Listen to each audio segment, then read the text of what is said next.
Et bonjour à vous, Nina Masson. Bonjour Natacha. On commence avec, In Her Car.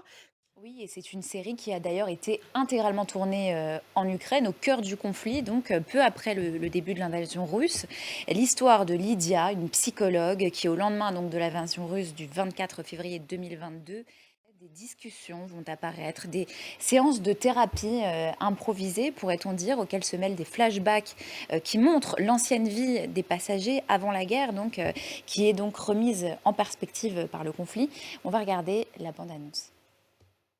Eh bien, c'est tout le parti pris du réalisateur, justement, Natacha, de ne pas créer une série sur la guerre, mais bien sur la manière dont la guerre affecte le destin des Ukrainiens et surtout leur vision du monde.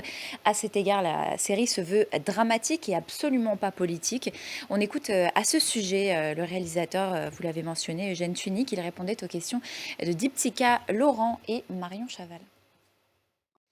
Et la série est à la hauteur de ses ambitions. La voiture à bord de laquelle le personnage principal transporte ses passagers devient à cet égard un personnage qui donne d'ailleurs son nom à la série, In Her Car, vous l'avez dit, dans sa voiture. C'est un objet de cinéma, ça devient un objet de cinéma qui dans la mise en scène incarne cet abri à la fois physique, donc, mais aussi psychique, qui permet d'aborder le monde avec une toute autre perspective. Ça fonctionne alors? Oui, parce que c'est dans ces vécus intimes qui nous sont racontés que le réalisateur atteint cette forme d'universel. Oui, une création décalée qui réunit à l'écran les humoristes donc Panayotis Pasco, mais aussi Fari ou encore Guillermo Guise. L'histoire de 5 amis, de 5 potes en fait, qui se retrouvent dans un club de striptease. Ils ont quelque chose à fêter, quoi? Eh bien, on le saura plus tard. Ce que je peux vous dire, c'est que ce n'est absolument pas l'enterrement de vie de garçon auquel on s'attend. En attendant donc cet événement, ils refont le monde alignés sur le canapé. Je vous propose de voir un extrait.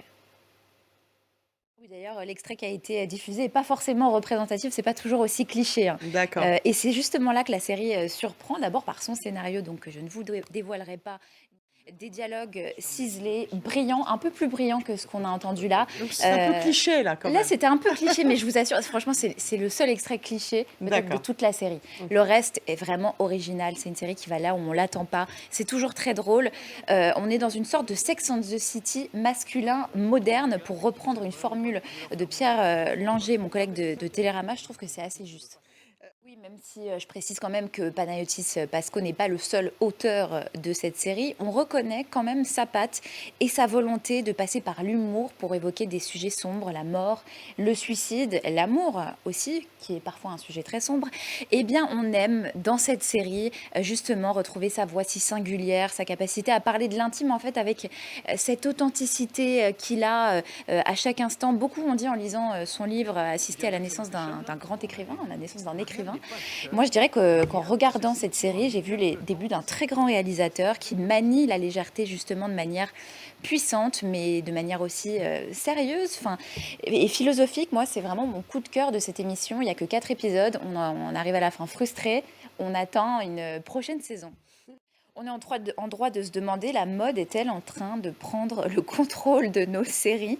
The New Look, donc nouvelle série sur la mode, aborde la carrière de Christian Dior sous l'occupation et la manière dont il va révolutionner la mode avec ce fameux New Look, formule inventée par la rédactrice en chef du Harper's Bazaar à l'époque pour désigner donc ces silhouettes si affûtées. Il faut le dire, chacun de ces grands créateurs a l'étoffe de grands héros de cinéma. Leur destin offre des scénarios rêvés et des biopics coups humains, si je peux me permettre l'expression, pour les plateformes. On retrouve d'ailleurs dans The New Look des grands noms de la mode. Un peu dommage parce que c'est quand même sur le papier une série sur Sur Christian ce Dior. grand créateur. Donc voilà, c'est assez frustrant. Moi, je dois dire que je suis restée sur ma faim. Bon, alors l'ambition du créateur Todd Kessler, c'était de mettre en scène la lutte de Coco Chanel et Christian Dior pour réussir à réconcilier l'art et la vie à une époque désespérée, hein, sous l'occupation où tout était remis en question. Donc ça, c'est un peu réussi, mais quand même, on aurait aimé aller plus en profondeur dans les personnages, découvrir vraiment qui était ce fameux Christian Dior. Là, vraiment, il faut le dire, Juliette Binoche prend toute la place. Donc, ça laisse un petit peu moins de place pour le sujet de la série, qui est quand même Christian Dior. Bon, quand même des choses à sauver. La série a été intégralement tournée à Paris. On est plongé dans les coulisses du rêve. Ça, c'est réussi. C'est ce rêve qui fait de la mode un sujet sociétal, politique, mais surtout très esthétique. Ça reste quand même très beau à voir. Donc, The New Look à découvrir sur Apple TV+. Allez, on termine cette émission. Bienvenue dans l'univers explosif de Fury, où donc 6 familles parmi les plus puissantes du pays. Résultat, les parrains des familles sont à la tête de centaines, voire de milliards d'euros. Autant dire qu'un tel butin suscite pas mal de convoitises. C'est justement pour parer à toute guerre fratricide que la Fury, incarnée par l'implacable Marina Foïs, c'est à découvrir sur Netflix le 1er mars prochain, donc pas tout de suite. Vous le voyez, moi aussi, j'ai un coup d'avance sur le calendrier. Comme toujours, Nina.